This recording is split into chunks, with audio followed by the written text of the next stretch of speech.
So hello guys, मेरा नाम है तनिष्क सजारी और आज की इस वीडियो में मैं आपको समझाने जा रहा हूँ द फूड विदाउट प्रिंट्स का second chapter the thief story. इस स्टोरी में दो करेक्टर रहते हैं, एक अनिल और एक हरी। हरी इसमें थीफ होता है जो अपना नाम हर महीने चेंज करता रहता है ताकि वो किसी के पकड़ में ना आए।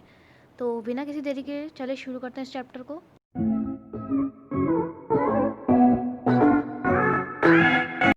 जब हरी पहली बार अनिल से मिलता है तब अनिल एक रेसलिंग मैच देख रहा होता है। तो हरी उसके पास जाके कहता है कि तुम भी एक रेसलर जैसे दिखते हो। तब अनिल उसे रिप्लाई करता है कि हाँ, तुम भी एकदम रेसलर जैसे दिखते हो, क्या तुमने पहले कभी मैच खेला है? तो हरी इसको सुन के थोड़ा सा दुखी हो जाता है क्योंकि वो कहीं से भी एक रेसलर जैसा नहीं लगता। जब अनिल वहाँ से जा रहा होता है तब हरी उसके पीछे आता है। फिर जब अनिल उसको कहता है कि तुम्हें मुझसे क्या काम है, तुम मेरे पीछे क्यों आ रहे हो, तब हरी अनिल को रिप्लाई करता है कि मुझे तुम्हारे लिए काम करना है। फिर अनिल हरी को कहता है कि पर ठीक है, पर मैं तुम्हें फ़ीस नहीं दे पाऊँगा तुम्हारी। फिर अनिल कहता है ठीक है, मुझे चलेगा। हरी फिर अनिल को बोलता है कि क्या तुम मुझे खाना खिला सकते हो? फिर अनिल हरी को कहता है क्या तुम्हें खाना बनाना आता है? फिर हरी अनिल से झूठ बोलता है कि हाँ, मुझे खाना बनाना आता है। फिर अनिल कहता है हरी को अगर तुम्हें खाना बनाना आता है तो मैं तुमको खाना खिला भी सकता हूँ। अनिल हरी को अपने घर ले आता है जो कि जमुना स्वीट शॉप के ऊपर रहता है। हरी अनिल को खाना बनाता है और जब अनिल खाता है तो अनिल को वो खाना बिल्कुल पसंद नहीं आता और वो गली के कुत्तों को दे देता है। अनिल समझ जाता है कि हरी को कोई काम करना नहीं आता है और वो अंदर से डरा है और बाहर से स्माइल कर रहा है। फिर अनिल हरी के ऊपर हाथ रख के कहता है कि तुम चिंता मत करो, मैं तुम्हें पढ़ना लिखना सिखाऊंगा और खाना बनाना भी सिखाऊंगा। कुछ समय बाद से ही हरी अनिल के लिए सुबह की चाय बना देता था और मार्केट से ज़रूरतमंद का सामान ले आता था अनिल के लिए। पर जब भी अनिल ज़रूरतमंद का सामान लेने जाता था मार्केट से, तब वो हमेशा 1 रुपये बचा लेता था जो अनिल ने उसको दिए रहते थे। अनिल के पास ज़्यादा पैसे नहीं हुआ करते थे। कभी कभी तो वो एक हफ्ते के लिए उधार लेके आता था और अगले ही हफ्ते से उसे चुका देता था। अनिल जब भी पैसा कमा के लाता वो अपने सेलिब्रेशन में खर्च कर देता था और वो एक मैगज़ीन राइटर था। एक शाम अनिल नोटों का बंडल लेके आता है और कहता है कि मैंने अभी अभी अपनी एक बुक पब्लिशर को बेची है। वो उसे अपनी मैट्रेस के नीचे छुपा लेता है और हरी ये सब देख लेता है।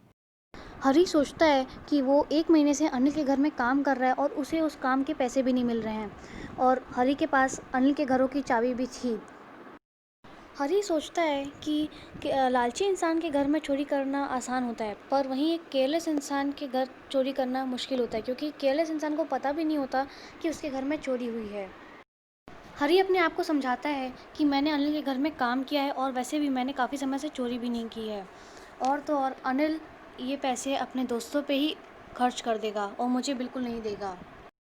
जब अनिल सो रहा था तब हरी चुपचाप उसके मैट्रेस के नीचे से वो नोटों का बंडल उठाया और घर से भागकर स्टेशन चला गया। जब उसने नोटों का बंडल गिना तब उसमें टोटल 600 रुपीज़ थे। उसने सोचा कि इतने पैसों से तो मैं 1-2 हफ्ते आराम की ज़िंदगी जी सकता हूँ।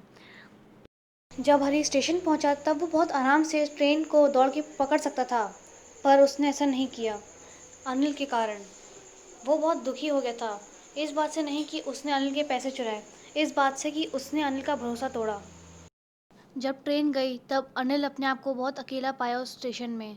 ना ही उसके पास रात बिताने के लिए कोई जगह थी और ना ही कोई दोस्त था जिससे वो मदद मांग सके। जो दोस्त था उसने उसका भरोसा तोड़ दिया था। जब हरी स्टेशन से बाजार की ओर गया और एक बेंच में बैठा तब उसे काफ़ी ठंड लग रही थी क्योंकि उस समय नवंबर का समय था।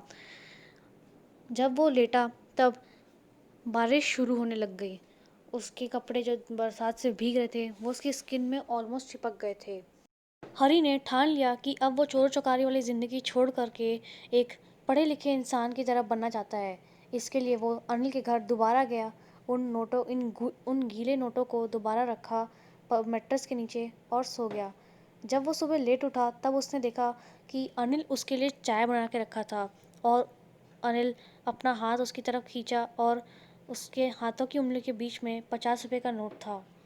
जब अनिल मेरे को बताता है कि जब मैं आज सुबह देखा पैसों को तब वो मुझे थोड़े से गीले दिखे। हरी सोचता है कि अब उसे सब पता चल चुका है पर तब भी वो बता नहीं रहा है। अनिल हरी से कहता है कि चलो आज हमें सेंटेंस लिखना सिखाऊंगा मैं तुम्हें। तो हरी कहता है हाँ क्यों नहीं। इसी के साथ स्टोरी यहाँ पे हमारी ख़त्म हो जाती है। अगर आपको मेरी वीडियो पसंद आई हो तो इसे लाइक ज़रूर कीजिएगा और नए हैं तो सब्सक्राइब भी कीजिएगा।